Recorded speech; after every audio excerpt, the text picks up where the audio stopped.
Get ready, this one's going to be mind-bending. If all circles were big, and this little triangle were a circle, would it be big? Take a second. If you're most people, your brain just did something wild. You didn't check reality. You didn't argue about triangles. You temporarily rewrote the rules of the universe and then reasoned inside that imaginary world. That's not just a logic trick. That's language doing something extremely powerful. Today, we're talking about conditionals, the kind of sentences that let humans reason about worlds that don't exist, rules that aren't true, and outcomes that never happened. Alfred Bloom used that now famous example in 1981 to show that when we hear an if statement, we don't treat it like a fact check, we treat it like a mental simulation. But he also triggered a decades-long fight about, let me check my notes, whether Chinese speakers can reason about hypotheticals? And you thought racism in linguistics was limited to the 1880s, or 1930s, or 1980s? Anyway, languages across the world have special grammatical machinery just for this. Counterfactuals, irrealis moods, conditional markers, and once you see how they work, you'll never hear an if sentence the same way again. If you're new to my channel, oh my God, I'm doing the thing.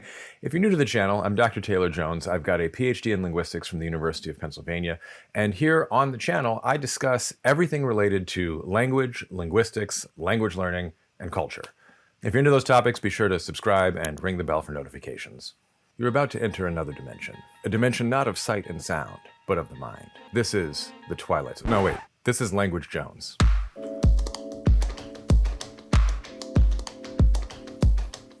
Before we get into today's video, quick thanks to today's sponsor, Babbel. If you've been around this channel for a while, you know I'm pretty picky about language learning tools. I care about how languages are taught, not just flashy features. And that's why I've been using Babbel as part of my own language routine in the last year. Babbel is one of the top language learning apps in the world, and what really sets it apart is that the lessons are built by over 650 real language teachers, not just algorithms guessing what you should memorize. The focus is on real-life language, travel, work, relationships, the stuff you actually need a strong handle on first. There's also empirical evidence by researchers at places like Yale and Michigan State that suggests that they can help you start speaking a new language in as little as 3 weeks, which is huge if you've ever felt stuck in app limbo. Lately, I've been using Babbel for Italian, especially for practical phrases like vorrei un espresso and dammene un altro and continua a portarmeli, ti dirò io quando ne avrò abbastanza. Things you can immediately use in the real world. And if you're starting fresh this year, Babbel makes it low risk. There's a 20-day money-back guarantee, so you can try it and see if it actually fits your learning style. Right now, you can get up to 55% off your Babbel subscription. That link is at the top of the description and pinned in the comments. And you can use the QR code on screen. And I'm curious, what languages are you learning in 2026 and why? Let me know down below. This is a topic that dozens of you have asked about, but honestly, I think a lot more of you would ask about this if you knew to ask. I'm gonna have to ask my editor to do a roundup at the end of the video of how many conditional statements I make that aren't examples, but are just part of talking normally in a video. So I first got into this from studying other languages and having to wrap my head around differences that were totally mind-bending to me. In French, there's a whole conditional mood that affects how you conjugate verbs, and it can trigger some uses of the subjunctive mood. For more on that, be sure to check out my video on the subjunctive. In Persian, I had to learn different ways of representing different types of conditionals, depending on whether they're counterfactual or not. Don't worry, I'll explain all the terms in a moment. And in Mandarin, I had to learn how to deal with thinking about possibilities while not having the same ways of discussing them as I'm used to in English, fitting a more complex system into a sparser and more economical grammatical machinery. So first, what are conditionals? Simply put, they're if-then sentences. Formal logic has a whole robust system for dealing with these, but real languages are all over the place. You don't always get the if, you don't always get the then, it's wild. So let's dig into the logical structures first and take these sentences apart to see how they work, and then see how some of the possibilities get encoded in different grammatical systems in different languages. The first part of a conditional is called the antecedent, which is just a fancy way of saying the first part, and the second part with the then is called the consequent, which is just a fancy way of saying the next part. If you want to use Greek instead of Latin, like a humble country philosopher, you could call them the protasis and apodosis.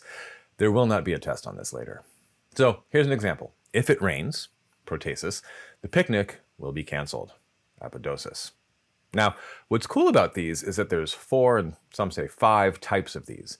Linguists start from zero, like we're programming in Python or something. But here's the important takeaway. Linguists work with both as exhaustive a list as possible of the entire range of things languages do, while also limiting ourselves to, well, what they actually do. And so you get some interesting mismatches where languages, taken on the whole, might have 4 or 5 kinds of if-then sentences, but not every language makes use of all the types, at least not explicitly. So we categorize conditionals into 5 groups based on the likelihood and time frame of the event. 0 discusses general truths or scientific facts. If you heat ice, it melts.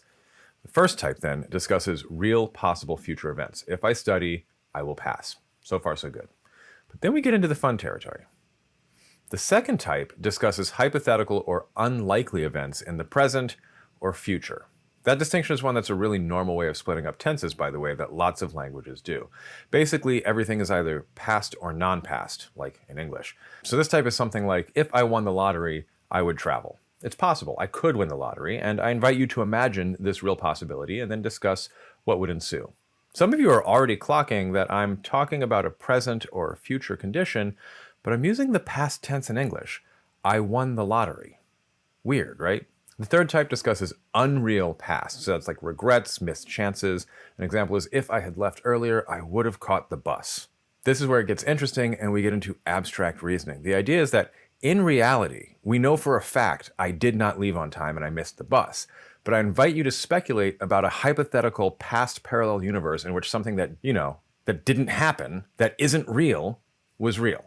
I'll make another video sometime about all the places that languages make use of the unreal worlds, but suffice it to say that it's an important enough and frequent enough thing that not only is there a cool-ass name for it, irrealis, and arguments about how that fits in with broader imaginary untrue parallel worlds and non-veridical contexts, things that aren't true, but some linguists and philosophers of language speculate that this ability to imagine the unreal, combined with things like the ability to talk about things displaced in time and space, is what makes human language special. And don't worry, I'm going to get to the arguments over circles, triangles, and Mandarin Chinese in a minute. But first, if you're into this kind of thing, and I hope you are, and you want to know how it all fits together, I'm actually launching a course later this year that I'm calling the Language Blueprint, a comprehensive introduction to linguistics for regular people. We'll cover all the major subfields and give you a deeper understanding of how language actually works. I've taken graduate courses in linguistics, I've taught Intro to Linguistics at Ivy League universities, and I guarantee this is going to be a more interesting, more fun, and more useful course than anything else out there. If you want to know when the course is available and secure a spot, you can sign up at www.languagejones.com/blueprint. So now let's compare 2 sentences in English. If Sally is home, she's sleeping. That's your indicative. Sally is home, Sally is sleeping. But what about when we both know she's not home and I want to discuss what would be the case otherwise? I'm really trying not to say if and then here. Well, you get, if Sally were home, she'd be sleeping. This contains both information about the if-then proposition and information about how the world actually is. Namely, Sally ain't home. And we did this in English by changing the verbs, if she is home versus if she were home. Or for some non-standard dialects, if she was home. And in the second part, we go from is to would, or d. The first is using the subjunctive mood, if she were home, and the second is using the past, she was home. But that's not remotely the only way you could go about encoding that, at least like with linguistic structures. And this is where languages get so fascinating to me. French uses the past imperfect for the French uses the past imperfect for the first part, if she was home, but then has a special conditional mood for the second part, which looks like the infinitive of the verb with the subjunctive of to be just bunged onto the end of it. I'll give you 3 guesses as to the historical reason why it looks like that. And a hint, Latin doesn't have a conditional mood marker in verbs, but uses the subjunctive. Again, I have a whole video on the subjunctive, so you can go check that out at the end, but it uses that instead of a dedicated conditional. There's also a ton of other ways of doing things. Don't want to have explicit conditional mood marking? Ask your doctor if fake tense is right for you. Remember my example about if I won the lottery? Well, that's the exact same way we represent the past tense in English. I won the lottery. And one of the things that really blew my mind the first time I learned about it, I think from Bernard Comrie's excellent book on linguistic typology, is that it's actually really common for languages to use the past, as opposed to the non-past, present, future, to make things sort of less real. French and English are doing that with if I won, but also the really weird part is the other modals in English. I would, I could, I should. Those are historically from will, can, and shall with, you guessed it, a past tense marker on them. future and past simultaneously. You can also signal irrealis or non-veridical things by using the future tense, something that hasn't happened yet. So my example of if I won the lottery is if I will win the lottery in a lot of languages.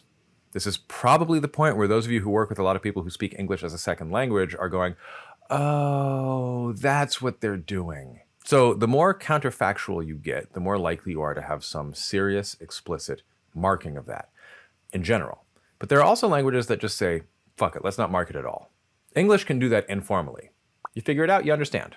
And that's where you get the controversy about Chinese.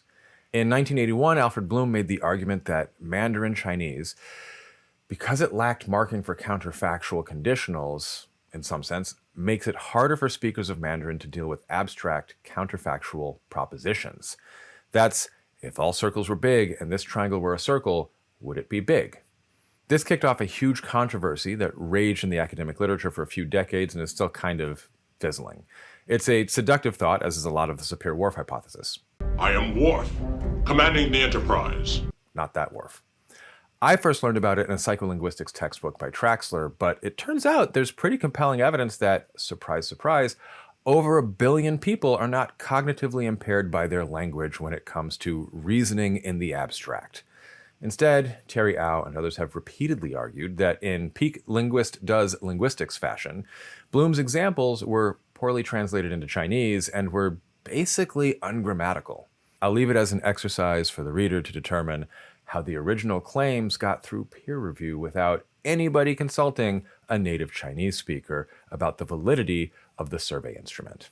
But, and this is a big caveat, there are some contexts where it is marginally harder for native speakers of Mandarin and similar languages. Again, in a shocking twist where it's relatively ambiguous whether the counterfactual is, well, counterfactual. That is, if the if statement is plausibly true or listeners lacked the context or world knowledge to know it's false, disentangling the reasoning is harder in a language that does not explicitly signal the speaker believes this to be false. That's that if Sally were home thing. One last thing about conditionals that really breaks my brain. The dominant approach in semantics is to posit that we are narrowing down our imagining of potentially infinite possible worlds, as I said before, by putting logical constraints on the possible worlds. That's right, semanticists are just doing that one plot arc in Community. Or every third plot arc in Star Trek. Now, what's the practical takeaway? Well, as far as I see it, there are two. First, there's a full range of things that languages can do, but not every language does. And when they do the thing, there's a variety of different strategies for doing them. This is basically the argument for preserving languages and fighting language death. We're learning so much about human cognition from the range and limitations on how languages do things, and we don't fully know what the range is yet.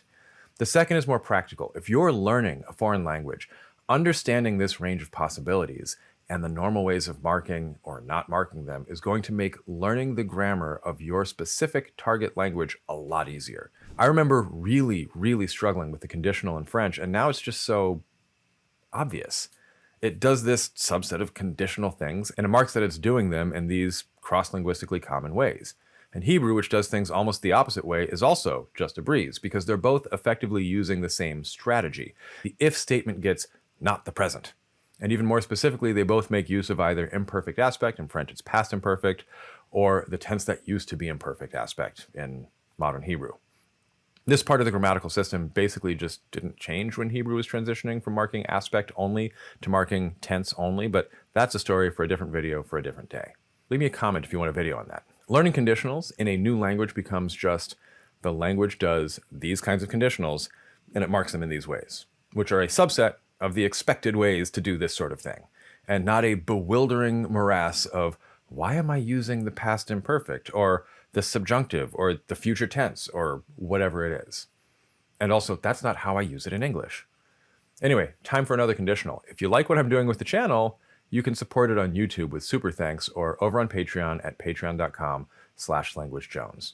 Please leave me a comment. They are great for the algorithm. And subscribe if you haven't already. I'll be launching that digital course on Introduction to Linguistics later in the year, so if you're into this kind of thing and want to see how it fits in with the bigger picture, be sure to keep an eye out for that. You can sign up for email notifications and for the waitlist at languagejones.com/blueprint, which I'll pin in a comment and put in the description and probably respond in comments as well. Until next time, happy learning.